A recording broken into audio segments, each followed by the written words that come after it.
Di Gunung Yamnaibori, di belakang sebuah kampung bernama Sopen yang terletak di pantai barat Pulau Biak, hiduplah seorang pemuda yang sangat tampan dan bertubuh kekar bernama Yawi Nushado. Ia tinggal seorang diri di sebuah gubuk sederhana dan menanam keladi bete serta labu di kebunnya untuk bertahan hidup. Namun, suatu hari, kebunnya dirusak oleh seekor babi. Ketika babi tersebut kembali datang pada malam hari, Yawi Nushado pun segera melemparkan sebuah makbak kepada babi itu, yaitu sejenis tombak nibung yang ujungnya sangat runcing. Namun, justru terdengar suara manusia yang mengarang dan memohon ampun. Ia pun terkejut. Ya ampun, apakah itu suara manusia? Apakah saya baru saja menombak seorang manusia? Karena malam begitu gelap, Yawi Nushado tidak bisa melihat jelas kondisi babi yang tiba-tiba telah hilang. Keesokan paginya, Nushado mengecek kebun dan mendapati jejak kaki seorang manusia. Ia pun mengikuti jejak kaki tersebut dan sampai pada sebuah gua. Kemudian, di dalam gua tersebut, ada suara tanpa wujud yang berbicara kepadanya. Suara yang sama yang ia dengar dari babi itu kemarin malam. Kau pasti Yawi Nushado, milik makhluk yang telah menolongku semalam. Betul, saya tidak tahu bahwa engkau adalah manusia yang menjelma menjadi seekor babi. Saya minta maaf. Setelah itu, suara itu berkata, Aku sudah menjalani hidup sebatang dengan sabar, suka menolong orang yang kesusahan dan rajin bekerja. Saya ingin membawamu ke suatu tempat yang penuh kedamaian sebagai balasan atas sifat terpuji itu. Di sana tidak ada kemiskinan, kerjaan lapangan kesakitan, dan tidak ada peperangan. Tempat itu adalah kalori atau surga. Suara tanpa wujud itu pun memperlihatkan permukiman indah bernama Koreri kepada Yawi Nushado. Tak ingin hidup di Korea, kau harus belajar buat kebaikan dan menghindari perbuatan buruk. Bersabarlah atas peristiwa apa saja yang menimpamu. Jika bisa melewati berbagai ujian, engkau akan mengalami hidup bahagia. Sekarang pulanglah ke rumahmu. Setelah itu, Yawi Nushado pun dituntun oleh seekor ular untuk pergi kembali ke rumahnya. Namun, saat sudah kembali, ternyata seluruh tubuhnya telah dipenuhi armarker atau kudis. Ia berubah dari pemuda tampan dan bertubuh kekar menjadi seorang kakek tua keriput yang kurus. Sejak saat itu, penduduk Sopen memanggilnya dengan nama Marsar Manar Markeri, yang berarti orang tua yang berkudis atau berkoreng. Ia menerima takdir itu dengan lapang dada karena ia yakin bisa hidup bahagia jika berhasil melewati ujian.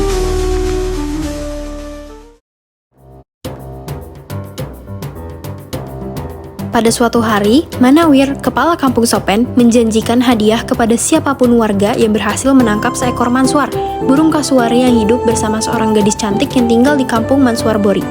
Ketika Manar Markeri menyatakan ingin ikut, warga malah menertawakannya. Suatu hari, saat pulang dari pantai, Mansuar dan gadis itu kembali diadang oleh penduduk. Sang gadis buru-buru naik ke punggung Mansuar, namun karena panik, burung itu berlari tanpa memperhatikan arah, hingga secara tak sengaja masuk ke dalam tempat persembunyian Manar Markeri. Manar Markeri memanfaatkan kesempatan tersebut, menggunakan tongkat ajaibnya untuk mengait kedua kaki Mansuar hingga burung itu jatuh bersama si gadis yang pingsan. Manar Markeri lalu membopong gadis tersebut dan membawanya ke kampung Sopen. Setelah menyerahkan gadis itu kepada Manawir, ia kecewa ketika hanya diberi seekor babiawat. Sang Manawir mengingkari janjinya untuk menikahkan Manar Markeri dengan putrinya karena tubuhnya dianggap menjijikan.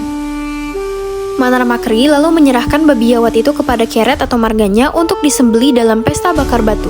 Ia berpesan agar daging babi disantap bersama seluruh anggota marga. Manar Markeri ikut mencari kayu bakar. Namun, saat kembali, ia mendapati semua daging telah habis dimakan oleh Keretnya. Tak satu pun bagian tersisa untuknya. Merasa dihianati dan kecewa, Manar Markeri memutuskan untuk meninggalkan kampungnya dan berlayar ke arah timur. Dalam perjalanannya, Manar Markeri mengunjungi berbagai kampung. Di kampung Maundori, ia membuat terusan di karang dan memunculkan mata air dengan tongkat ajaibnya, yang kini dikenal sebagai War Manar Markeri. Lalu di kampung Samber, ia menangkap ikan besar bernama Inmanmen dengan bantuan tongkat ajaibnya. Setelah itu, ia ke kampung Mokmer dan diberi 2 buah kelapa oleh sepupunya yang bernama Padawankan.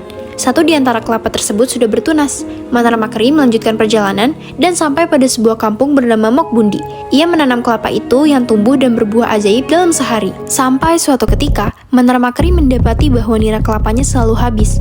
Setelah 3 malam mengintai, ia pun mengetahui bahwa pencurinya adalah Maksemer yang juga disebut sebagai bintang pagi. Mereka pun bertarung hingga fajar. Dan dalam situasi putus asa, Maxemer memohon pembebasannya dan menjanjikan Korerishaben, yaitu kebangkitan dan kehidupan abadi. Khasiat Korerishaben akan kau lihat setelah bertemu dengan Insoraki, putri Panglima Rumbaral.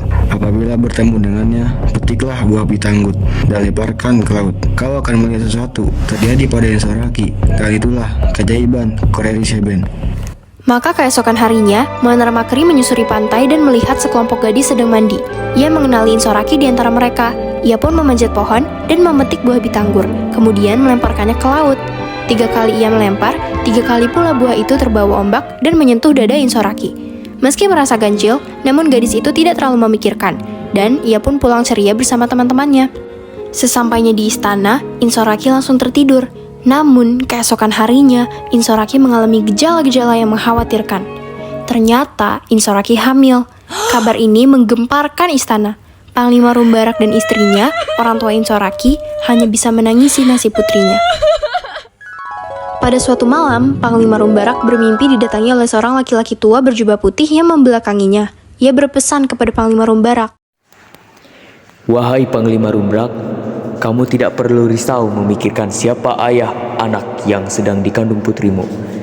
Kelak setelah ia lahir dan sudah dapat berbicara, apabila bertemu dengan laki-laki yang menjadi bapaknya, anak itu akan segera mengenalinya. Tunggulah hingga masa itu tiba. Anak itu pun kemudian lahir dan diberi nama Manarbeo, yang artinya pembawa damai. Tidak terasa usianya telah mencapai 5 tahun.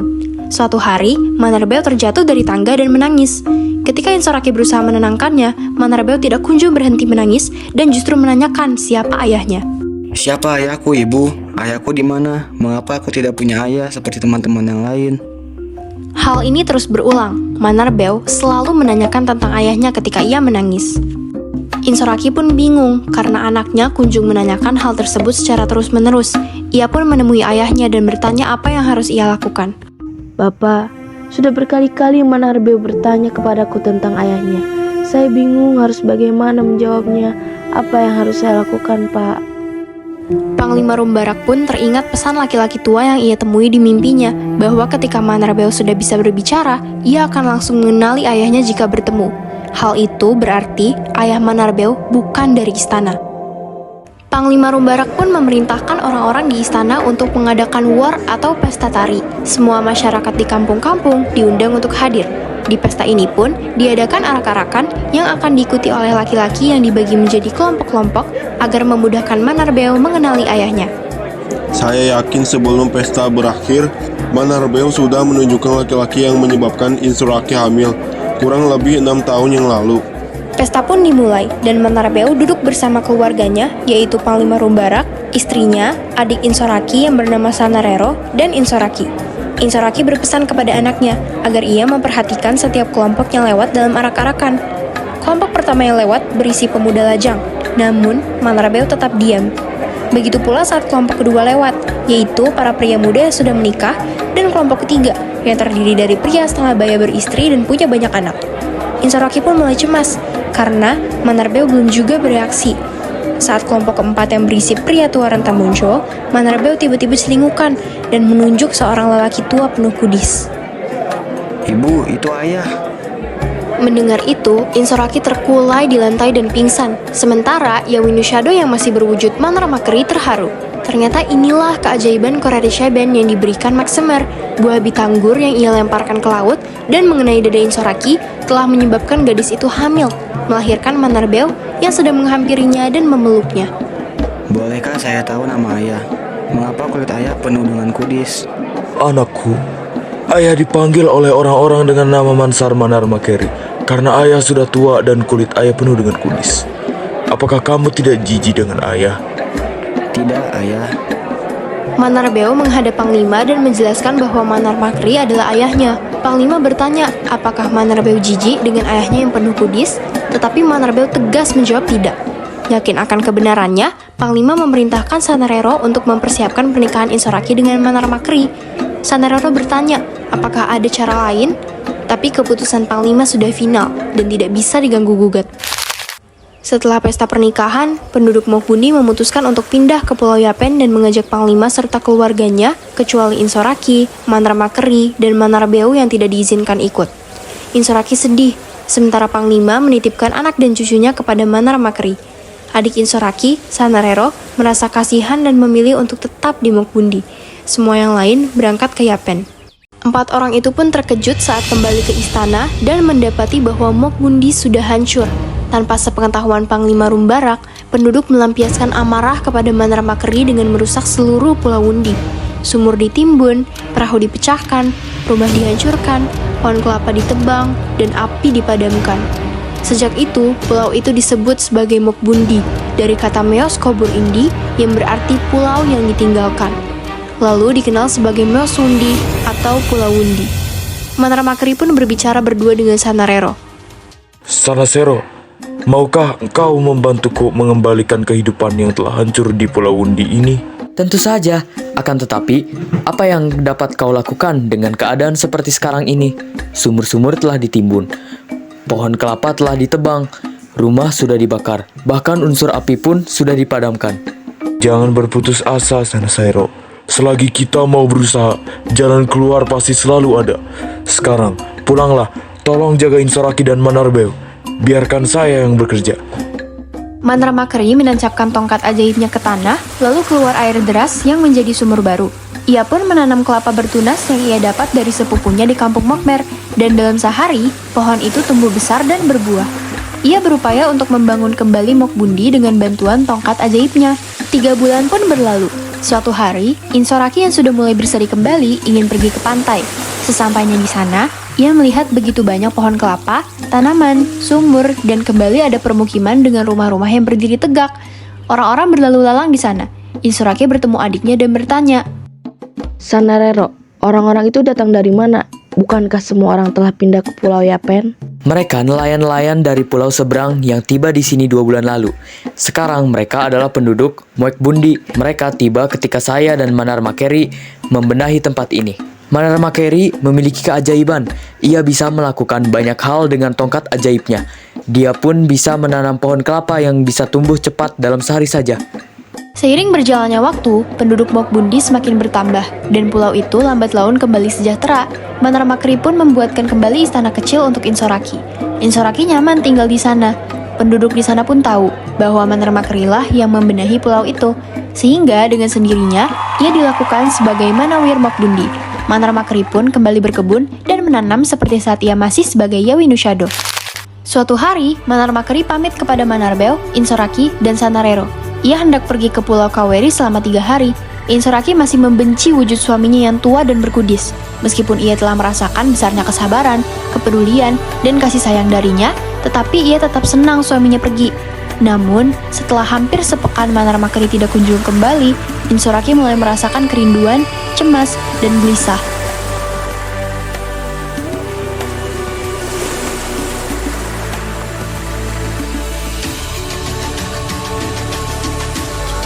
Sementara itu, sesampainya Manaramakeri di Pulau Kaweri, ia melakukan semedi selama 3 hari.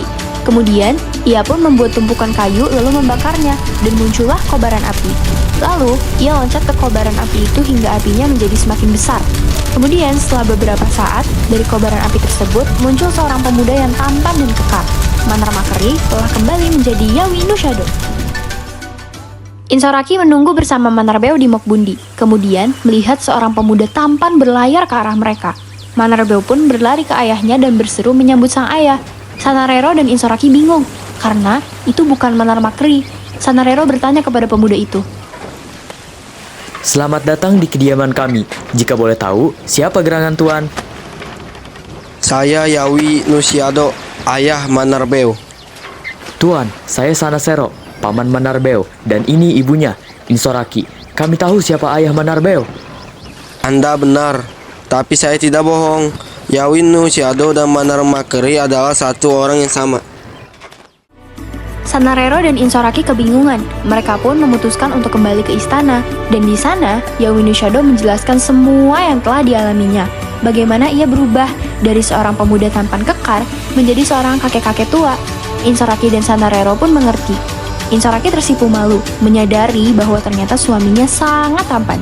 Insoraki pun bersyukur karena ia memiliki suami yang sangat tampan dan penyayang, serta anak yang telah membawa kedamaian pada hidupnya.